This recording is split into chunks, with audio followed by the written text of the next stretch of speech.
The atmosphere inside the arena had curdled into something restless and heavy, the kind of humidity that predates a violent storm. It was late in the broadcast, and the energy of the 20,000 in attendance had begun to wane, shifting from raucous enthusiasm to a murmur of polite engagement. Inside the ring, the current champion stood tall, holding the belt aloft, her promo winding down into the predictable rhythm of unchecked dominance.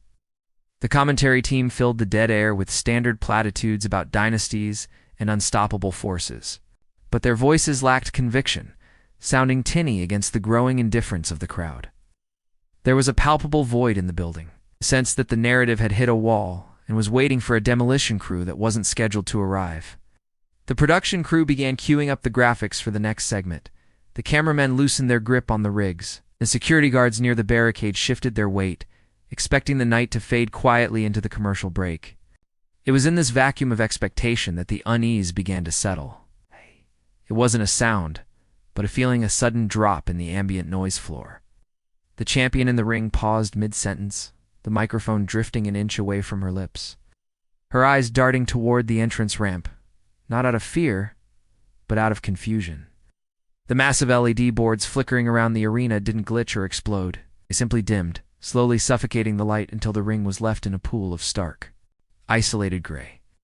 The silence that followed wasn't the respectful silence of an audience listening.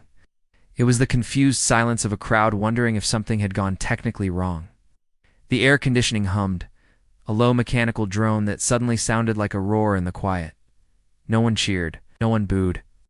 They just waited, suspended in a moment of collective uncertainty, unaware that the oxygen was being pulled from the room to fuel a fire they hadn't realized was burning. The noise that finally broke the silence was not music. It was a low, distorted frequency that vibrated in the rib cages of those in the front row, a bass tone so deep it felt less like audio and more like a seismic shift. The commentary team fell dead silent, their monitors fading to black, cutting them off from the director in the truck. Then the screen at the top of the ramp flickered to life, not with a flashy, produced entrance video, but with static that bled into a single, monochromatic shade of orange. The realization rippled through the crowd in waves, moving from the floor seats to the rafters, not as a cheer, but as a collective, breathless gasp. It was the sound of 20,000 people simultaneously realizing they were witnessing something unscripted, or perhaps something so heavily scripted it felt like a violation of reality. When the guitar riff finally hit, it was slower, deeper, stripped of its usual celebratory pop. It sounded like a war siren. Becky Lynch stepped out from behind the curtain. But the figure that emerged bore no resemblance to the superstar who had left to thunderous applause months prior. There was no steam, no pyrotechnics, no elaborate posing for the hard camera. She wore a long, dark trench coat that swallowed her silhouette, her head bowed, her eyes hidden beneath the brim of a cap. She didn't acknowledge the fans. She didn't play to the gallery. The arena erupted, but the sound was chaotic, a mix of screams, crying, and a frantic, desperate roar that sounded almost terrified.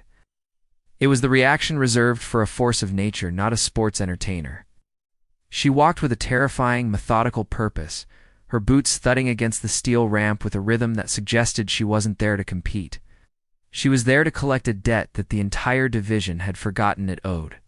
The walk to the ring felt agonizingly long, a slow-motion funeral procession for the current state of the roster. As Lynch ascended the steel steps, the camera caught the first clear glimpse of her face. It was gaunt, hardened, stripping away the polished veneer of a media darling to reveal something feral and exhausted underneath. She didn't vault over the ropes. She stepped through them as if entering a cage she had built herself. The champion in the ring, usually the picture of arrogance, took an involuntary step back, clutching the title belt not as a trophy, but as a shield. The crowd's noise had morphed into a deafening, sustained buzz, a wall of sound that made communication impossible. Yet inside the ring, the silence between the two women was absolute. Lynch stood in the center of the canvas, slowly unbuttoning the coat. She didn't throw it aside with flair. She let it drop to the floor like dead weight. Underneath her gear was black, utilitarian, devoid of the bright colors of her past. She looked smaller, yet infinitely more dangerous, like a wire pulled so tight it was vibrating. She didn't pick up a microphone.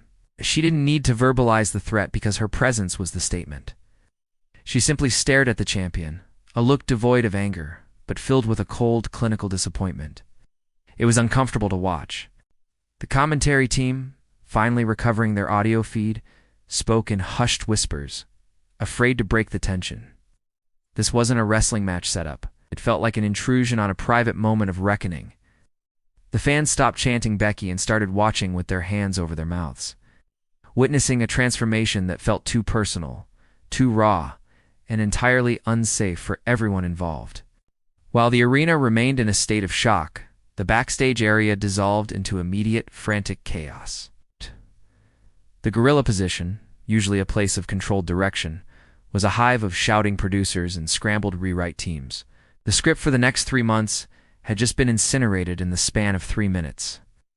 In the locker room, the monitor showing the ring feed was surrounded by the entire women's division. There was no excitement among them, no professional appreciation for a returning legend. There was only the sinking realization of displacement.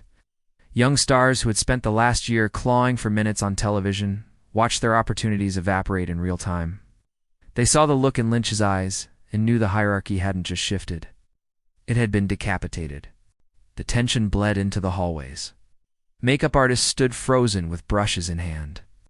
Referees whispered in corners about how to officiate a match that felt this volatile. This wasn't just a return. It was a hostile takeover. The camera cut briefly to a shot backstage, showing not the celebration of a returning hero, but the frantic movement of security teams and the confused, pale faces of management. The narrative of the show had been hijacked. The joyous nostalgia usually associated with returns was absent, replaced by a grim understanding of the consequences. Legacies were about to be questioned, contracts were about to be reevaluated, and the comfortable ecosystem the current roster had built was about to be burned to the ground. The anxiety was palpable through the screen, creating a sense of dread that suggested whatever happened next wouldn't be a wrestling match, but a public execution of the status quo.